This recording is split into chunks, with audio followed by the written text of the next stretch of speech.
कुछ भी अगर हमारे परिवार के बीच में झगड़ा लड़ाई कराने की कोशिश या अन्य तरीके से अगर लाभ आप करते हैं, तीसरे व्यक्ति ध्यान देना, जो कुछ भी आएगा वो सीधे मुँह से टकराएगा। क्योंकि अब हरकेश मिस्त्री नहीं रह गए।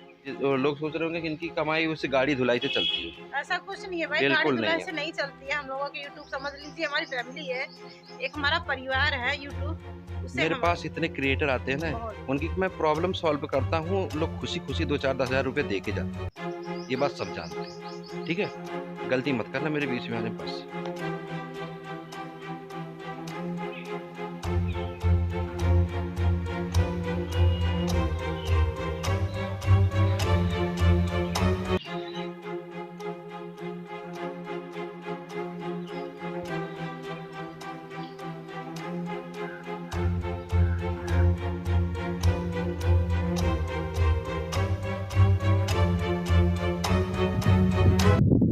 नमस्ते दोस्तों, आप लोगों का स्वागत है मेरे न्यू ब्लॉग में। और आप लोग कैसे हैं? आशा करते हैं कि बहुत अच्छे होंगे। सबसे पहले आप सभी को होली की हार्दिक शुभकामनाएं शुभकामनाएं सब परिवार को।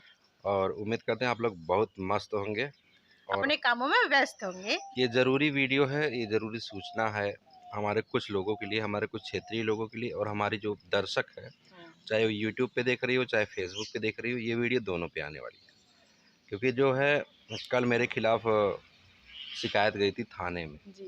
एक एप्लीकेशन पड़ा था कि मैं गुंडा बदमाश किस्म का व्यक्ति हूँ और किसी की संपत्ति हड़प के बैठा हूँ, उसको खाली नहीं कर रहा हूँ। उस व्यक्ति का कहना था कि मैंने इनको किराए पे दिया था, यहाँ पर सर्विस सेंटर यानी गाड़ी धुलने की मशीन लगा रखी है और वो खाली नहीं कर रहा है। तो एसओ का फ़ोन आया तो बुलाया गया मुझे थाने पे। तो उन्होंने कहा कि क्यों नहीं खाली कर रहे हो? तब ने कहा किसकी भैया हम ज़मीन हड़प के बैठे, हड़प के दूसरा कोई मेरा बैठा हुआ, मुकदमा मैं लड़ रहा हूँ, पता लगा तीसरा कोई आ रहा है इसमें। हाँ। तो सबसे पहले मैं इस वीडियो के माध्यम से बता देना चाहूँगा, ये हमारा आपस का पारिवारिक मैटर है। इसमें तीसरा कोई बाहरी व्यक्ति न शामिल हो, न दखल करे। सही बात। अन्यथा उसका नफ़ा नुकसान कानूनी प्रक्रिया से जो कुछ भी होगा उसका जिम्मेदार स्वयं होगा। ये तो वार्निंग उन लोगों के लिए जो भूमाफिया है, जो हमारे झगड़े के बीच में फंस के मलाई काटना चाहते हैं। कुछ इसमें दलाल किस्म के व्यक्ति हैं, मैं नाम तो नहीं लेना चाहूँगा, साफ तौर पे मैं इंगित करूँगा उन लोगों को जो दलाली का या भूमाफिया का या प्लाटिंग का काम करते हैं। अगर आपकी नज़र इस संपत्ति पे है तो बिल्कुल इसको भूल जाओ, क्योंकि हम हरकेश मिस्त्री नहीं हैं, हम उमा शंकर उनके लड़के हैं। वो जितने सीधे हैं हम उतने टेढ़े हैं। दुनिया को न्याय हम दिलाते हैं और हमारे परिवार के साथ तो अन्याय नहीं होना चाहिए, ये भी जान लेना। तो जब हम कल पवई थाने में पहुँचे हैं तो ये व्यक्ति नहीं गया। अगर ये इतना शरीफ ईमानदार होता तो खुद भी गया होता। तो कल हम बाबूजी को ले आके गए, पूरी बात बताई वहाँ पर। तो उन्होंने कहा अगर ऐसी बात है तो ठीक है, आप अपना कागज़ ला के जमा कर दीजिए। और फिर उन्होंने सम्मान के साथ मुझे विदा किया, क्योंकि सबको पता है कि हम पत्रकार हैं। सही बात है ना? तो लोगों के साथ मैं अन्याय नहीं होने देता हूँ, तो मेरे साथ कोई अन्याय होने देगा नहीं। और खैर ये तो मेरा पवई थाना है।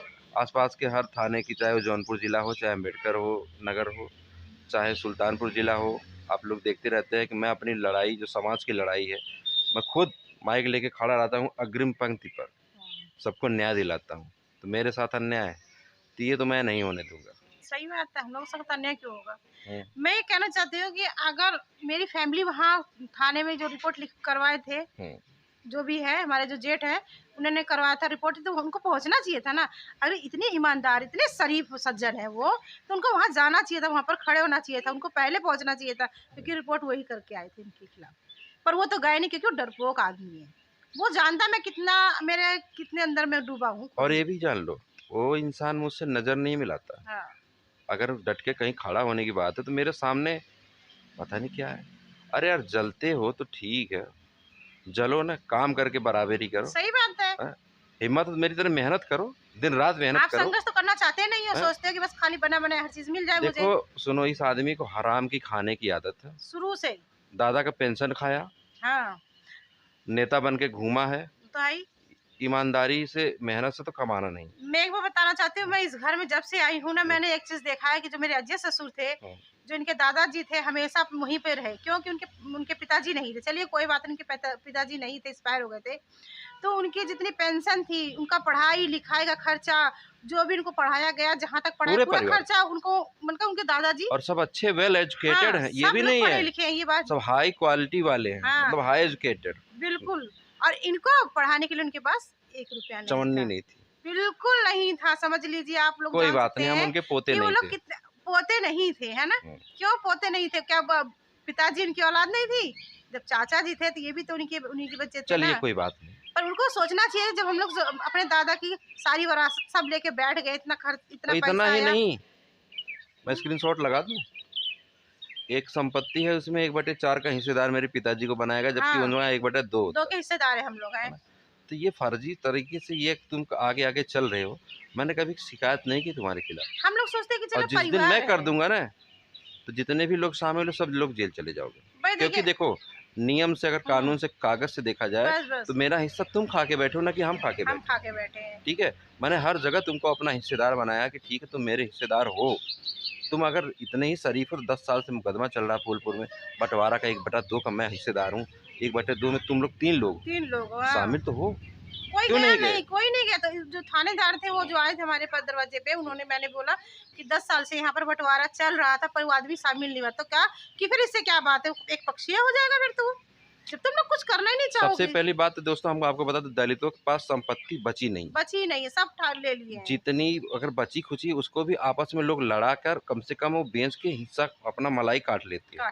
ठीक है, तो सबसे पहले अगर आप भी अगर ऐसी सिचुएशन हो, मिल बैठ के अपना करिए, क्योंकि तीसरा आएगा तो जरूर अपना लाभ के चक्कर में आएगा। देखिए, बिना लाभ के कोई काम नहीं करना चाहता। हम दलितों के पास देखिए हर जगह ये झगड़ा होती है, लड़ाई झगड़े। ये ध्यान देना कि जो कुछ भी संपत्ति, उसको बचा के रखिए। ठीक है, वो झगड़े में जाएगा तो तीसरा व्यक्ति मार ले जाएगा। और मैं यही आज तक मैं बचाते आया हूँ कि जो भी पैतृक संपत्ति, उसको बचाओ। हैं, अपनी कमाई से तो 1 कट्ठा जमीन या 1 बिस्सा तो कोई खरीद नहीं सकता, लेकिन बाप दादा की जो संपत्ति, उसको बचा के रखना बहुत ज़रूरी है। क्योंकि आपको ये जो दिख रही होगी ये संपत्ति, सबसे पहले ये पुराना घर देखिए, जहाँ से हमारी शुरुआत होती है। हम मूलतः छज्जोपट्टी गांव के रहने वाले हैं।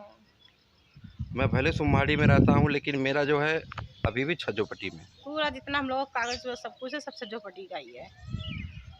मैं छज्जोपट्टी से प्रधानी भी लड़ा हूँ, आपको पता होगा। मेरा छज्जोपट्टी मेरा जान है, मेरा प्राण है, ये भी ध्यान देना। ये जो प्रॉपर्टी आप देख रहे हैं, ये छज्जोपट्टी में, कहानी यहीं से शुरू होती है। हमारे दादा थे फिरतू, जो कि गोदी में थे, और वो रिटायर होके आते हैं, तो सारी जो रिटायरमेंट के बाद जो भी रकम होती है, ये हमारे दूसरे परिवार को पूरा उनको मिल जाता है। पिताजी को कुछ नहीं दिया जाता है। पिताजी सन 72 से यहाँ पर साइकिल की दुकान, आपको पता होगा, बहुत सारे लोग जानते हैं, इनके दादा परदादा के ज़माने से यहाँ पर वो साइकिल की दुकान किए हुए थे, और आज भी वो जारी है।